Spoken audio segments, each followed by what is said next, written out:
Então louve, simplesmente louve. Tá chorando, louve. Aleluia, aleluia. Oração é alimento. Oração é alimento. Aleluia, louvado seja Deus. E é isso que nós vamos falar hoje. Que a oração pode fazer isso. Quebrar as correntes, tirar os espinhos, abrir as portas, amém? É isso que nós vamos falar hoje. Sobre o poder da oração. Sobre como encarar a oração. E o que é a oração. Amém? Louvado seja Deus. Santo é o teu nome, Pai. Para começar, nós vamos estar falando sobre que orar, na realidade, é a capacidade e a necessidade de falar com o nosso Criador. Quando nós oramos, nós desejamos estar perto de Deus. E Deus, o nosso Criador, Ele sempre desejou comunhão conosco. Eu acho tão lindo a passagem lá em Gênesis, que diz que todos os dias, no cair da tarde, o Criador descia do alto céus, saía do seu trono de honra, de glória, e descia até o jardim para conversar com Adão e Eva. Ele sempre desejou ter comunhão com a sua criação. Lá em Êxodo 40, no versículo 1, diz que no primeiro mês, no primeiro dia do mês, levantarás o tabernáculo da tenda da congregação e porás nele a arca da aliança e cobrirás a arca com o véu. Aqui era o próprio Deus ordenando a Moisés que construísse um tabernáculo aqui na terra. Lembra? Toda vez que o Senhor queria falar com o povo não suportava, né, a glória do Senhor. O Senhor pedia para que Moisés preparasse o povo, para que eles se santificassem, para que eles se preparassem, porque ele queria falar com o povo. E diz que quando o Senhor descia no monte, o monte tremia, tinha fumaça, tinha trovão, tinha zumbido, e eles tinham medo.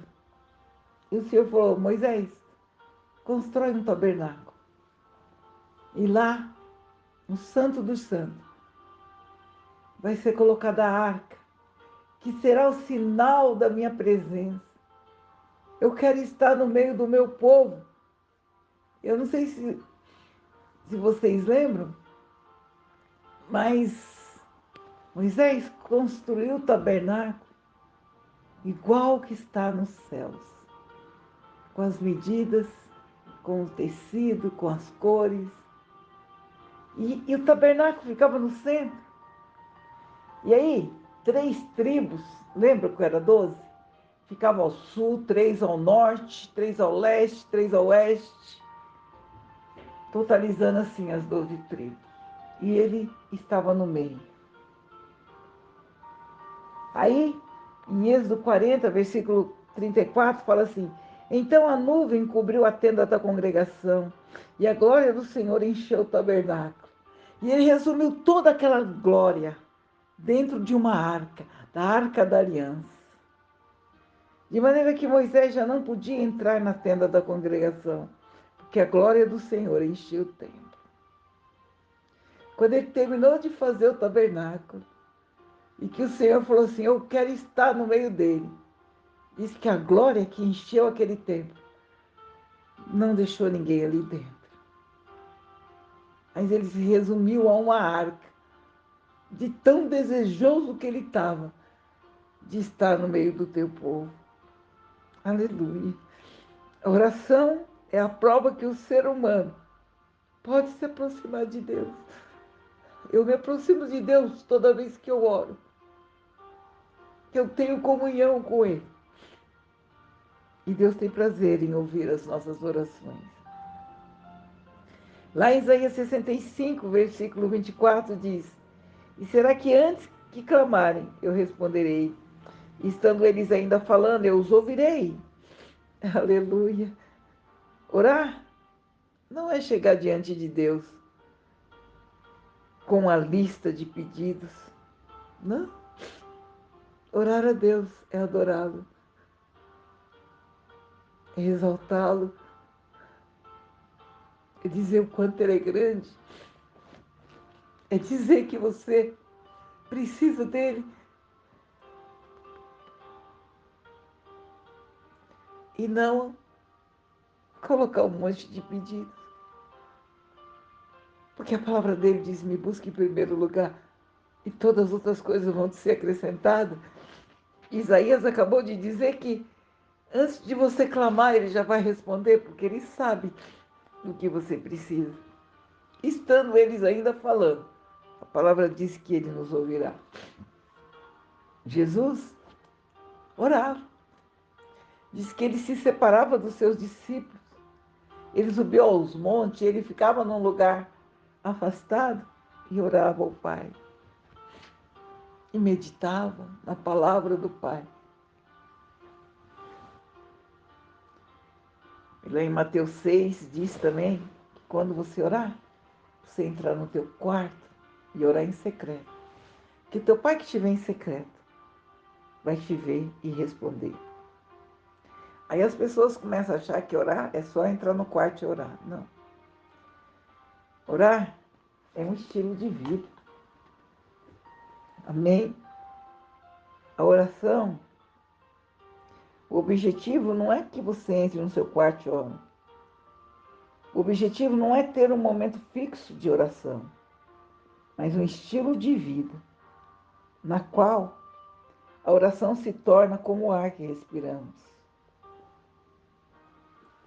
E eu sempre digo que todas as nossas orações, elas são respondidas. Só que eu demorei um tempo para entender isso, sabe? Mas hoje eu sei que ele responde com sim, com não ou com espere. Mas demorou muito para que eu entendesse isso.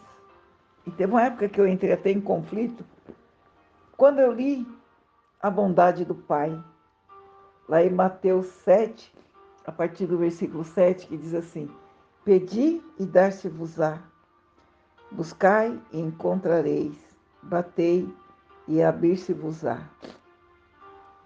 Porque aquele que pede recebe, o que busca encontra, e o que bate se abre. E qual dentre vós é homem que, pedindo-lhe o filho um pão, lhe dará uma pedra? E pedindo-lhe um peixe, lhe dará uma serpente? Se vós, pois, sendo maus, sabeis dar boas coisas aos vossos filhos, quanto mais vosso Pai que está no céu dará bens aos que lhe pedirem. Porquanto, tudo que vós quereis que os homens vos façam, faça-lo também a vós, porque esta é a lei dos profetas. Aí eu comecei a pensar, mas meu Deus, a sua palavra diz que é verdade. A tua palavra é verdade. Mas quantas vezes eu pedi, Senhor, e eu não recebi? Quantas vezes eu busquei e não te encontrei? Quantas vezes eu pedi para abrir e não foi aberto? Eu queria entender isso, Senhor. Porque eu sei que tudo que o Senhor fala é verdade. E por que que eu pedi e não ganhei? Eu busquei e não encontrei? Eu bati e não se abriu? E aí eu comecei a entender quando ele fala que nós sendo maus, né? Pai e mãe maus, porque nós nascemos no pecado, a nossa natureza é má. Se o teu filho te pedir um pão, você vai dar uma pedra? E se ele te pedir um peixe, você vai dar uma serpente? Não. Aí eu comecei a entender o porquê que ele não nos dá algumas coisas. Porque ele sabe o que é bom para nós. Tem a história de um pai que estava cortando tomate na cozinha. E o filho de 3 anos começou a pedir para ele a faca. Queria, de todo jeito, que o pai entregasse a faca para ele, para que ele cortasse aquele tomate. Ele queria cortar como o pai. O pai foi lá, buscou uma faquinha de plástico, entregou para ele. E é claro que ele não conseguiu cortar o tomate com aquela faca. E começou a chorar, pedindo de todo jeito aquela faca do pai. Que é claro que o pai não deu, porque o pai sabia que se entregasse aquela faca na mão daquele menino, ele se machucaria, se feriria e até morreria com aquele pedido. Aí fica fácil de você entender, porque muitas das suas orações não são ouvidas. Elas não são ouvidas porque não é o melhor para você. Porque se o Senhor te entregar muitas vezes alguma coisa hoje, não vai ser bom para você amanhã. Eu e você conhecemos o hoje, o agora. Ele conhece o nosso amanhã. Os discípulos que andavam com Jesus, eles testemunharam todos os milagres, todas as curas, todas as libertações, até a ressurreição. Eles testemunharam. Eles viram o Senhor abrir os olhos dos cegos. Eles viram o Senhor botar o coxo em pé e fazer andar. Eles viram o Senhor limpando o leproso, deixando a pele do leproso como de um bebê. Eles viram até Jesus chamar Lázaro da morte para a vida. Eles não pediram nada para Jesus. Eles não falaram: Jesus, nos ensina como curar um cego, porque eu gostaria de curar um cego. Jesus, me ensina como fazer um coxo andar. Mestre, ensina como eu faço para curar um leproso. Senhor, me ensina como eu faço para ressuscitar um morto. O pedido deles para o Senhor foi: Senhor, ensina-nos a orar. Aleluia. Ensina-nos a orar, Senhor. E lá em Mateus 6, do 9 ao 13, fala assim: portanto, vós orareis assim: Pai nosso que estais no céu, santificado seja o teu nome. Venha o teu reino, seja feita a tua vontade, assim na terra como no céu. O pão nosso de cada dia nos dai hoje, perdoa as nossas dívidas, assim como nós perdoamos aos nossos devedores. E não nos induz à tentação, mas livra-nos do mal, porque teu é o reino, o poder e a glória para sempre. Amém e amém. Jesus. Aleluia. E o que é preciso orar? Hebreus 6:11 diz assim: precisamos crer que Deus existe e que se torna abençoador daqueles que oram. Então, a condição para uma oração eficaz é acreditar primeiramente na existência de Deus. Ter convicção de que Deus está realmente junto com você, de maneira que pode ouvir o que você precisa. Você tem que orar sabendo que o Senhor está te ouvindo. Essa fé agrada a Deus. Quando te falta fé, é preciso fazer como o homem lá de Marcos 9, 24 fez. Ele pediu a Jesus. Amém? Se você abrir lá em Marcos 9, 24, você vai ver. Marcos 9, 24 é a passagem. 9, 24. Desculpa. É a passagem daquele pai que levou o filho aos teus discípulos do Senhor para que eles o libertassem de um espírito que quando tomava aquele jovem se jogava no fogo, se batia contra a parede. E os discípulos não conseguiram expulsar aquele demônio. E quando o Senhor o viu, quando ele viu que o Senhor estava vindo, ele correu até o Senhor. E o Senhor perguntou para ele assim, Jesus disse, se tu podes crer, tudo é possível ao que crê.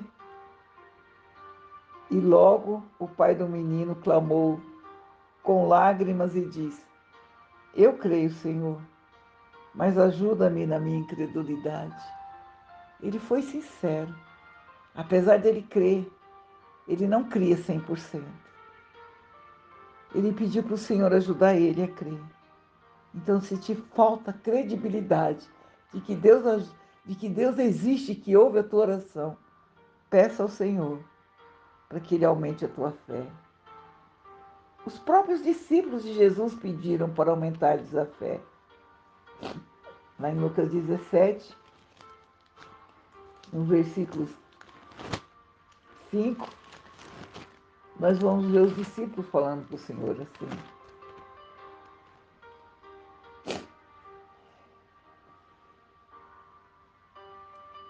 Lucas 17, versículo 5. Os discípulos pediram isso para o Senhor. Eles andavam com o Senhor. Eles viam tudo que o Senhor fazia. E mesmo assim, então, disseram então os apóstolos ao Senhor, acrescenta-nos a fé, Senhor. Quando o Senhor começou a dizer os escândalos que eles enfrentariam, as perseguições, eles reconheceram que eles precisavam de mais fé. Quando o Senhor começou a dizer da necessidade de perdoar até 70 vezes 7, eles clamaram, acrescenta-nos a fé, Senhor. E a principal fonte para aumentar a nossa fé é a palavra de Deus. Porque a fé vem pelo ouvir e ouvir a palavra de Deus. Por isso, é necessário você ler a Bíblia, você conhecer as Escrituras. E você pode me dizer assim, Fátima, mas eu não tenho palavras para orar. Lá em Romanos 8, versículo 26 e 27, vai estar falando assim, quando abrimos a nossa boca para fazer uma oração, o Espírito Santo fala através de nós, nos dando as palavras que precisamos para falar com Deus. E se não tiver palavra, Ele lê até os nossos gemidos e suspiros. Aleluia. Aleluia. Se você não tiver nada para falar com o Senhor, Ele vai ler o seu sussurro, o seu gemido e até as suas lágrimas. Amém? Louvado seja Deus. Santo é o teu nome, Senhor. Que nesta manhã, Senhor, a oração se torne uma necessidade para cada um que está ouvindo esse devocional.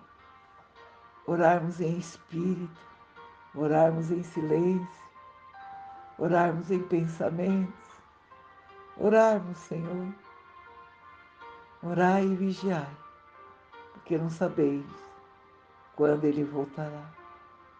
Orais e vigiais, porque o inimigo, o devorador, anda ao redor. Orai para não cair em tentação. Orai, orai. Bom dia, bom dia.